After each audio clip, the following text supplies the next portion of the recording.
The Durrani Galactic Empire had ruled the stars for 3,000 years. Their ships numbered in the tens of thousands. Their soldiers had crushed every species that dared to resist. From the burning worlds of the Outer Rim to the golden planets of the core, all bowed before the Empire. This was the natural order of things. The strong ruled. The weak served. And no one questioned it.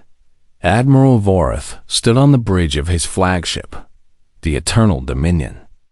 He was old by Imperial standards, nearly 400 years, and he had seen more wars than he could count. His gray skin was marked with scars from a dozen campaigns. His eyes, black as the void between stars, had watched civilizations burn. He felt nothing anymore. Victory had become routine. A young officer approached him with a data tablet. "Admiral, we have received new orders from High Command." Vorath took the tablet without looking at the officer. The orders were simple. A new system had been discovered at the edge of the galaxy. Sector 7 Gamma, an unremarkable region that no one had bothered to explore until now. A probe had been sent. It had returned with images of a small blue planet, third from its sun, covered in water and green land. The planet had life. Intelligent life. The probe had detected electromagnetic signals, radio waves, primitive broadcasts. The inhabitants were clearly in their early technological stage. They had not even achieved faster than light travel. Unregistered species, the ship's computer announced in its flat voice. No existing records in the Imperial database. Technological classification, pre-warp. Estimated threat level, negligible. Vorath almost smiled.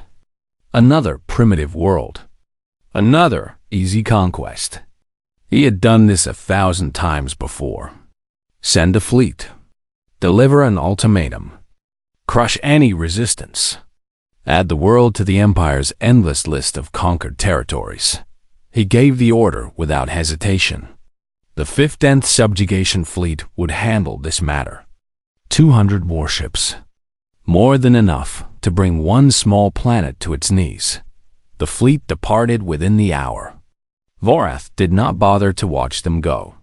He had more important matters to attend to.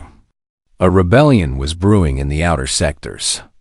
That required his attention. This blue planet was nothing. A footnote. A minor addition to the Empire's glory. He would later realize this was the greatest mistake of his long life. Far across the galaxy. On the blue planet called Earth, the alarms began to sound. Deep beneath the mountains of Korea, in a bunker that officially did not exist, Commander Yuna watched her screens light up with red warnings. She was 42 years old, with short black hair and eyes that had seen too much. She had spent her entire adult life preparing for this moment. Part of her had hoped it would never come. Part of her had always known it would. "Commander," said Captain Doyen, her tactical officer. He was younger than her, barely 30, but he was calm under pressure. That was why she had chosen him. Long-range satellites have detected unknown vessels entering the solar system. 200 ships. They will reach Earth orbit in approximately 18 hours. Yuna did not react. She had trained herself not to react. Panic was useless. Fear was useless. Only preparation mattered. Configuration? She asked. Military. Weapon signatures matched the data we recovered from the Pacific vessel. The Pacific vessel. 60 years ago, an alien ship had crashed into the Pacific Ocean. The world's governments had covered it up, of course. But they had also studied it, taken it apart piece by piece, learned its secrets, reverse engineered its technology. And they had prepared. For 6 decades, the nations of Earth had quietly built a fleet. Hidden bases on the moon, secret shipyards in the asteroid belt, weapons that use principles human scientists barely understood. All of it hidden. All of it waiting. The aliens had never noticed. Why would they? Earth was a primitive world, pre-warp, not worth watching. They were about to learn how wrong they were. Una turned to face her command staff. These were the best officers Earth had to offer. Men and women who had dedicated their lives to a war that had not yet begun. Now it was here. "Wake the fleet," she ordered. "All crews to battle stations. This is not a drill." She paused, looking at each of them in turn. Some were afraid. She could see it in their eyes. But none of them wavered. They had trained too long, sacrificed too much. "We always knew they would come," Una continued. "We always knew we would have to fight. Today, we discover if we are ready." Dahan nodded. "And if we're not?" Una's expression did not change. "Then humanity dies. But we die fighting. We die on our feet. We do not kneel. We do not surrender. That is not who we are." She turned back to the screens. The red dots representing the alien fleet were moving closer. 18 hours. That was all the time they had. Across the planet, hidden bases came to life. Ships that had never flown rose from their concealed hangars. Pilots who had trained in secret for years climbed into their cockpits. Soldiers checked their weapons. Engineers ran final diagnostics. No announcements were made. The civilian population of Earth went about their normal lives, unaware that their fate hung in the balance. The war would be fought in the darkness of space, far from cities and homes. If humanity won, no one would ever know how close they had come to extinction. If humanity lost, it would not matter. I watched the alien fleet approach and felt something she had not expected. Not fear, not despair. Hope. They had prepared for this. They were ready. Now it was time to show the galaxy what humanity could do. Fleet Commander Keth stood at the center of his bridge, watching the blue planet grow larger on the viewing screen. It was beautiful, he had to admit. So many of these primitive worlds were beautiful. It almost seemed a shame to conquer them. Almost thought he had done this many times before. The process was always the same. Arrive in orbit. Broadcast the ultimatum. Wait for the panic, the desperate attempts at negotiation, the pathetic displays of primitive weapons. Then land the troops, install a governor, and move on to the next world. This would take perhaps a day, maybe two if the natives were stubborn. "We are in position," his sensor officer reported. No hostile activity detected. The planet's defenses appear to consist of chemical rockets and orbiting satellites. Nothing that poses a threat. Keth nodded. As expected. Open a channel. All frequencies. All known languages. The communications officer worked his console. "Channel open, Commander." Keth straightened his uniform and spoke in the formal tone required by Imperial protocol. "Inhabitants of this world. This is Fleet Commander Keth of the Tyranny Galactic Empire. Your planet has been claimed in the name of His Imperial Majesty. You will surrender immediately. Resistance is not advised. Those who comply will be treated fairly. Those who resist will be destroyed. You have 1 hour to respond." He ended the transmission and waited. The usual response would come soon. Confused questions. Pleas for mercy. Perhaps a few defiant threats from whatever passed for military leaders on this world. What came instead was silence. 1 minute. 5 minutes. 10 minutes. Nothing. Keth frowned. This was unusual. Even the most primitive species reacted to first contact. Fear. Confusion. Something. But the blue planet simply hung there. Silent. As if it had not heard him at all. "Are we certain the transmission was received?" he asked. "Yes, Commander. We detected reception across multiple locations on the planet's surface." "They heard us?" Then why were they not responding? 15 minutes passed.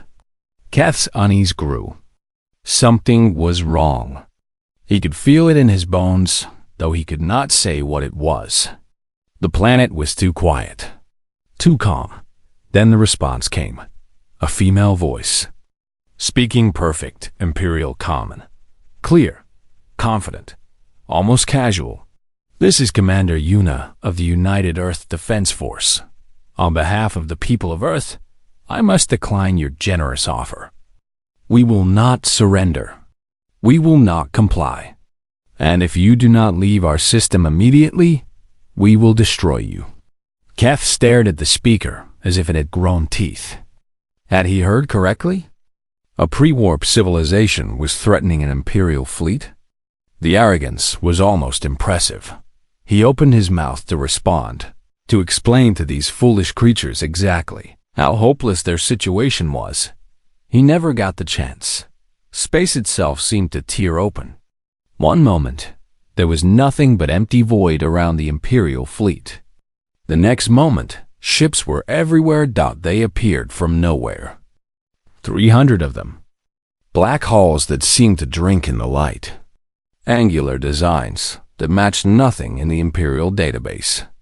They materialized not in front of the Imperial fleet, not behind it, but all around it, above, below, between. Keth's blood ran cold. How? The human ships opened fire. Lieutenant Jihe sat in the command chair of the destroyer's Silent Thunder, and she felt no fear. She had been born for this moment, trained for it, dreamed of it. The enemy was before her, and she would not hesitate. All batteries, she said calmly. Fire. The Silent Thunder unleashed its weapons. Kinetic rounds accelerated to a fraction of light speed. Each one hit with the force of a nuclear explosion. The electromagnetic pulse cannons fired next, overloading enemy shields and frying their electronics. But the most devastating weapon was invisible. Dr. Sujin had designed it herself. A virus, not biological, but digital. It spread through the Imperial communication network like fire through dry grass. It infiltrated their targeting systems, their navigation, their life support. Ships that had functioned perfectly moments ago became blind, deaf, and helpless. The Imperial fleet had expected a primitive enemy. They had expected chemical rockets and nuclear weapons. They had expected fear and desperation. What they got was a massacre. On the bridge of his command ship, Keth watched in horror as his fleet died. Ships exploded all around him. Distress calls flooded the channels, overlapping, screaming, begging for help that would not come. The tactical display was a chaos of red for damaged, red for destroyed, red for lost. Return fire, he screamed. Target the enemy ships. His weapons officers tried, but the targeting systems were corrupted. The guns fired blindly, hitting nothing, hitting each other. The human ships moved between them like ghosts, striking and vanishing and striking again. 40 minutes. That was all it took. In 40 minutes, the 15th Subjugation Fleet, 200 warships of the Turani Galactic Empire, was reduced to drifting wreckage. Keth lay on his ruined bridge, bleeding from a wound in his side. The lights flickered. The air was filled with smoke. Around him, his crew lay dead or dying. With trembling hands, he activated the emergency transmitter. It was the only system still functioning. He had to warn them. He had to tell Admiral Vorath what had happened. "This is Fleet Commander Keth," he gasped. "The 15th Fleet is destroyed. I repeat, we are destroyed. The enemy, they were waiting for us. They knew we were coming. Their technology, it is not primitive. It is advanced. More advanced than ours. They," he coughed, tasting blood, "they were not in our records. They were never in our records. And they were ready." The transmission ended. Keth closed his eyes. In the distance, through the shattered viewport, He could see the blue planet, Earth. It hung there peacefully, as if nothing had happened. As if it had not just changed the course of galactic history. The humans had won the first battle. The war had only begun. Admiral Vorath watched the recording for the third time. His hands gripped the armrests of his command chair so tightly that his claws left marks in the metal dot. The footage was fragmentary, recovered from the wreckage of Keth's command ship. It showed everything. The human fleet appearing from nowhere. The weapons that tore through Imperial shields like paper. The chaos. The slaughter. The N.200 ships. Gone in 40 minutes. Against a species that was not even supposed to have spaceflight. "This is not possible," said High Admiral Torin, who stood beside him. Torin was old, even older than Vorath, and he had seen every war the Empire had ever fought. Pre-warp civilizations do not have this technology. They cannot have this technology. And yet they do, Vorath replied, his voice cold. He stopped the recording at a particular frame. A human ship, black and angular, firing a beam of light that cut an Imperial cruiser in half. The ship's design was elegant, efficient, deadly. "They have been hiding," Vorath said slowly. "Watching us. Learning from us. Preparing. For how long? Long enough." The Imperial Council convened within the hour. The great chamber, normally filled with confident voices and political maneuvering, was silent. The council members sat in their seats and stared at the recording that played on the central screen. Some looked afraid. Others looked angry. A few looked like they might be sick. "We must destroy them immediately," declared Councillor Veth, a military hardliner. "Send the full Grand Armada. Burn their planet to ash. Leave nothing alive." "And if they destroy the Grand Armada as well?" asked Councillor Mira, an older female who had always urged caution. "What then? We will have lost our greatest military asset, and they will still be there. They cannot destroy the Grand Armada. It is impossible. They destroyed the Fifth Fleet. That was supposed to be impossible too." The argument continued for hours. Vorath listened but did not speak. He was thinking, planning. The humans had surprised them once. They would not surprise him again. Finally he stood. The council fell silent. "I will lead the attack myself," he announced. "Not a fleet. The Grand Armada. 2,000 ships, including 5 planet crackers. Planet crackers. The most terrible weapons in the Imperial arsenal. Massive vessels capable of shattering a world into pieces. They had only been used 3 times in the Empire's history. Each time, the result had been the complete extinction of the target species. "There will be no negotiation," Vorath continued. "No ultimatum. No warning.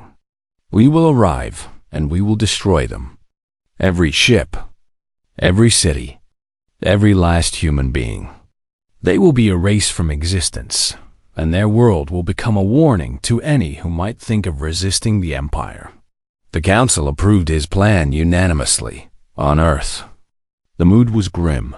General Taiwu stood before the War Council in the underground bunker. He was 60 years old, with gray hair and a face weathered by decades of service. He had spent his life preparing for a war he hoped would never come. Now it was here, and he felt the weight of 8 billion lives on his shoulders. "Our intelligence indicates the Empire is assembling a massive fleet," he reported. "Estimates suggest 2,000 ships or more. They will arrive within 72 hours. The room was quiet. Everyone understood what this meant. The first battle had been a victory, but it had been a surprise attack against an unprepared enemy. This time would be different. This time, the Empire would come with overwhelming force and the intention to kill every human being on the planet. "We have 312 operational warships," Taiwu continued. "We lost 47 in the first engagement. We cannot build more in 72 hours. We cannot match them in numbers. Commander Yuna spoke up. Her voice was calm, as always. Then we do not fight in numbers. We fight in ways they do not expect. She stood and walked to the tactical display. A map of the solar system appeared, showing Earth, the Moon, Mars, and the vast emptiness between them.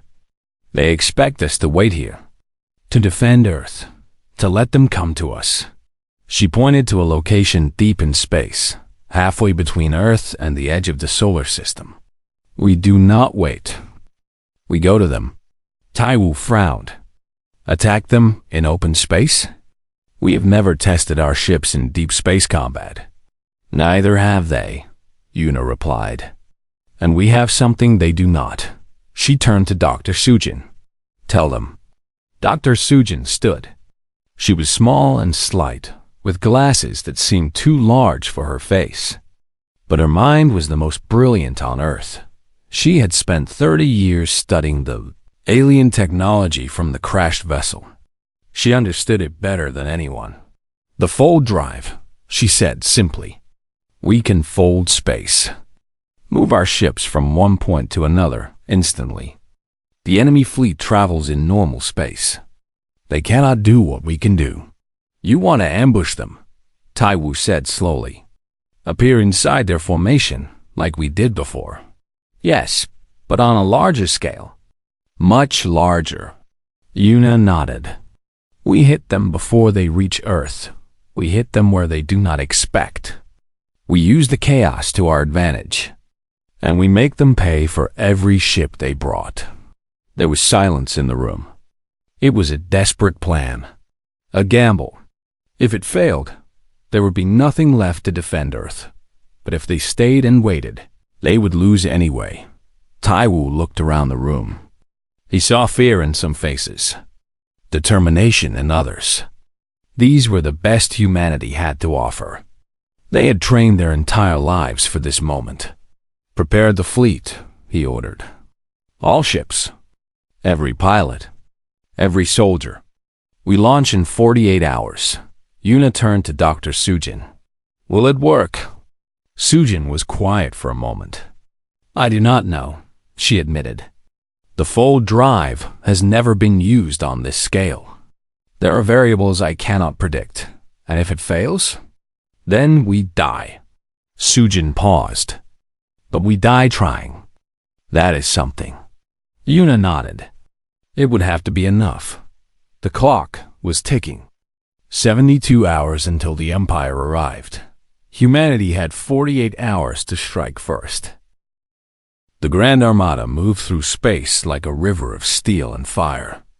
2,000 ships stretched across the void in perfect formation. Battleships, cruisers, destroyers, and at the center, 5 planet crackers, each one large enough to block out a star. Admiral Varth stood on the bridge of his flagship, the Eternal Dominion, and watched the stars pass by. He felt no doubt, no hesitation. The humans had won one battle through trickery and surprise. They would not win another. Status report, he ordered. All ships in formation, Admiral. Weapons charged. Shields at maximum. We will reach the target system in 6 hours. 6 hours. Then the blue planet would burn. Then the humans would die. And the galaxy would remember what happened to those who defied the Empire. Varth allowed himself a small smile. This would be his greatest victory. The destruction of an enemy that had dared to believe they could challenge Imperial might. Songs would be sung about this day for centuries. He was still smiling when space folded around him. The human fleet did not appear in front of the Grand Armada. It did not appear behind it. It appeared everywhere at once. 300 ships materialized inside the Imperial formation, between the battleships, behind the cruisers, underneath the planet crackers. They were so close that the Imperial gunners could not fire without hitting their own vessels. For a moment, there was only confusion. Alarms screaming, officers shouting, sensors overwhelmed by targets that had appeared from nowhere. Then the humans opened fire. Captain, Minho sat in the command chair of the carrier Dawn's Edge, and he felt the vibration of every weapon on his ship firing at once. He was the son of farmers, born in a small village where the biggest concern had been the weather and the harvest. Now, he commanded one of humanity's mightiest warships in a battle that would decide the fate of his species. All fighters launched, his tactical officer reported. Enemy formation is in chaos. They cannot organize a response. Minho nodded. Tell our pilots to stay close. Do not give them room to breathe. The human fighters were small, fast, and deadly. They dove between the massive Imperial ships like birds between elephants.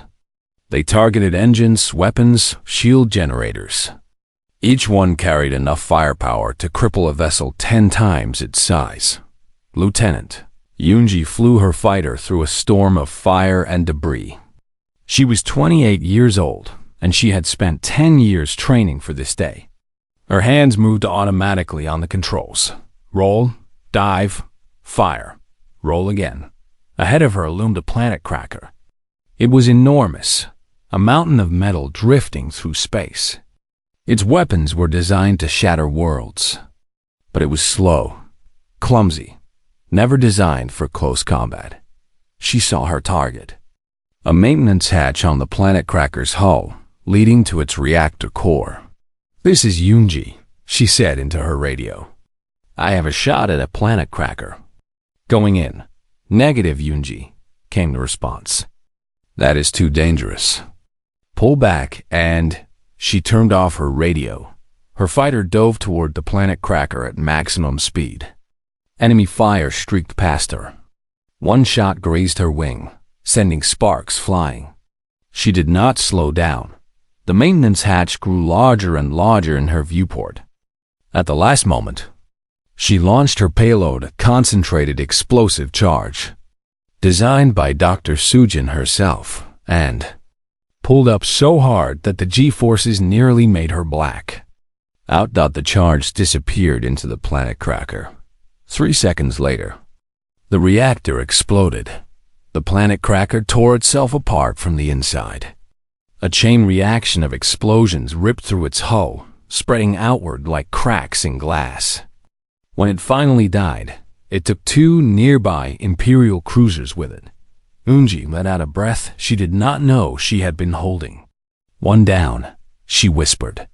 4 to go. On the bridge of the Eternal Dominion, Admiral Vorath watched his fleet die. The tactical display was chaos. Red icons everywhere. Flashing, disappearing. Ships destroyed. Ships crippled. Ships colliding with each other as they tried to escape the human attackers that swarmed among them. Reform the line, he screamed. All ships reform the line. But there was no line. There was no formation.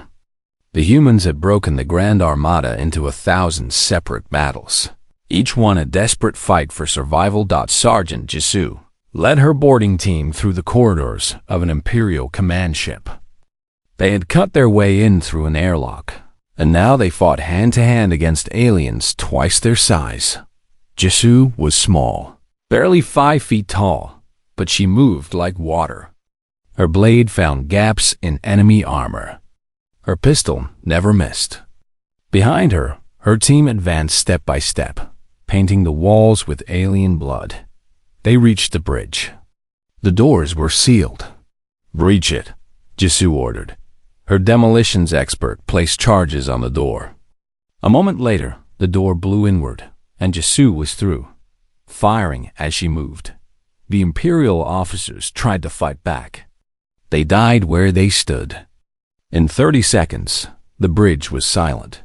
Jisoo walked to the command console and sent a single message to the human fleet. Enemy command ship secured. The battle raged for 3 hours. When it was over, fewer than 400 Imperial ships remained. They fled, their engines burning at maximum, desperate to escape the nightmare that had consumed their fleet. The humans did not pursue. They could not. Their own losses had been terrible. More than half the fleet was gone. Thousands of pilots, soldiers, and crew would never return home. But they had won. Admiral Varth's flagship still survived, damaged but functional. He prepared to flee with the remnants of his fleet, to return to the Empire and gather a new force. Then he saw her. Commander Yuna's ship, the Silent Fury, emerged from the debris field. It was badly damaged, trailing smoke and sparks. Half its weapons were gone. Its shields had failed, but it was moving, directly toward the Eternal Dominion. She means to ram us, Varth realized. Evasive action. All power engines. Too late. The Silent Fury struck the Eternal Dominion at full speed. The collision tore both ships apart. Fire and metal and debris scattered across the void. Admiral Varth, who had conquered 100 worlds and commanded the mightiest fleet in galactic history, died in an instant. He never even had time to scream. Commander Yuna's last transmission was broadcast across the fleet. Her voice was calm, as always. "This is Commander Yuna. The enemy flagship is destroyed. Admiral Varth is dead. Humanity. We did it. We?" The transmission ended. In the silence that followed, the surviving human ships began to gather. They counted their losses. They mourned their dead, and they looked toward home. Earth was safe. For now. The news traveled faster than light, across the galaxy. On 1,000 worlds, beings of every shape and species watched the transmissions in disbelief. The Grand Armada destroyed. Admiral Varth dead. The mightiest military force in galactic history, broken by a species no one had ever heard of. Humans. On the slave world of Keth Prime, workers stopped in their fields and looked up at the sky. For 300 years, they had served the Empire without hope. Now, for the first time, they whispered a new word. A word that meant possibility. On the prison moon of Vex, where political dissidents were sent to die, the guards noticed something strange. The prisoners were smiling. On the conquered planet of Oru, where the last free members of the ruined species hid in underground bunkers, the elders gathered around their ancient communication devices. They had received a transmission. A single word, repeated over and over. Hope. On Earth, there was no celebration. The streets of every city were silent. Flags flew at half-mast. Candles burned in windows. Humanity had won its first interstellar war, but the cost had been terrible. Over 150 ships destroyed. 12,000 crew members killed. Commander Yuna, the woman who had prepared humanity for this day, who had led them to victory, was gone. General Taiwu stood at the memorial service, looking out at the faces of the survivors. They were exhausted, grieving, but they were alive. Because of the sacrifice of those who had fallen, humanity still existed. "We did not ask for this war," Taiwu said, his voice carrying across the silent crowd. "We did not seek it. We wanted only to live in peace, to explore our own small corner of the universe. But when the enemy came, we did not hide. We did not surrender. We stood up and we fought." He paused, looking at the wall behind him. It was covered in names. Thousands of names. Every person who had died in the battle. These names represent the best of us. Pilots who flew into the fire. Soldiers who boarded enemy ships knowing they might never return. Scientists who gave us the weapons to fight. And our commander, Yuna, who gave her life to kill the enemy admiral and break their fleet. His voice grew stronger. "We will remember them. We will honor them. And we will make sure their sacrifice was not in vain." In the weeks that followed, humanity began to rebuild. Captain Dohim was promoted to Fleet Admiral. He took command of the surviving ships and began the long process of repairing them and building new ones. The shipyards in the asteroid belt worked day and night. New vessels took shape in the orbital docks. Dr. Sujin improved the fold drive. The next generation would be faster, more reliable, more powerful. She also began work on new weapons, new shields, new technologies. The Empire would return someday. Humanity had to be ready. General Taiwu became the supreme commander of Earth's military forces. He reorganized the defense network, established new bases on Mars and the moons of Jupiter, and began training programs for the next generation of soldiers. But not everyone was focused on defense. In a hidden base on the far side of the moon, Colonel Hyunwoo met with visitors from the stars. They came in secret, one by one, in small ships that slipped past Imperial patrols. Representatives of species that had been conquered by the Empire centuries ago. The Ven Collective, a race of insectoid beings known for their hive mind. The Kirathi Syndicate, traders and smugglers who operated in the gaps between Imperial control.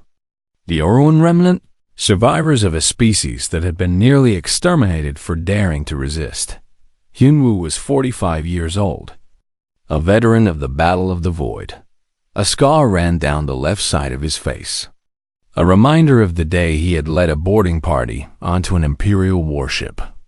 He had lost many friends in that battle. He had also learned something important. Humanity could not defeat the Empire alone. The alien representatives sat across from him in the dim conference room. They were different species, different cultures, different histories. But they all shared one thing: hatred of the Empire that had conquered them. The Empire has ruled the galaxy for 3,000 years, said the Ven representative, its voice a strange buzzing sound. No species has ever defeated them in open battle. Until you. We were lucky, Hyunwoo said honestly. We had surprise on our side. Next time, they will be prepared. Perhaps, said the Kirathi representative, a tall being with 4 arms and skin like polished metal. But you have shown that they can be beaten. That is enough.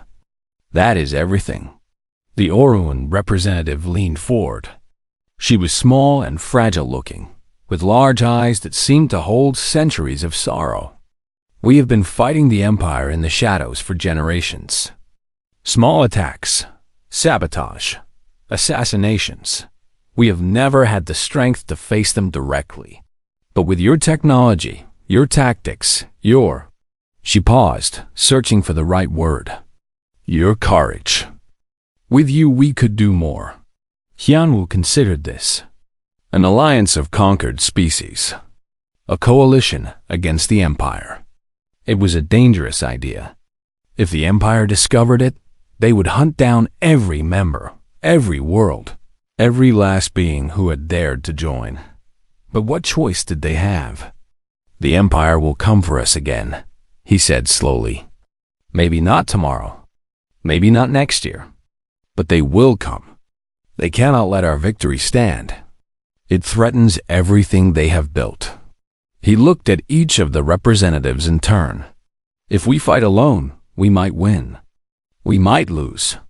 But if we fight together, all of us, all the species that have suffered under Imperial rule, we could do more than win battles.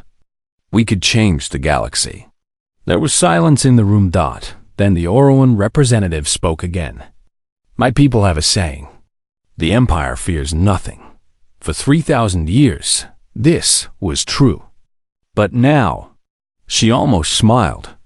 Now they fear you. They fear humans, and fear is the first crack in any empire. Hyunwoo nodded slowly. We have been fighting the Empire alone for centuries, the Ven representative said. Will humanity stand with us?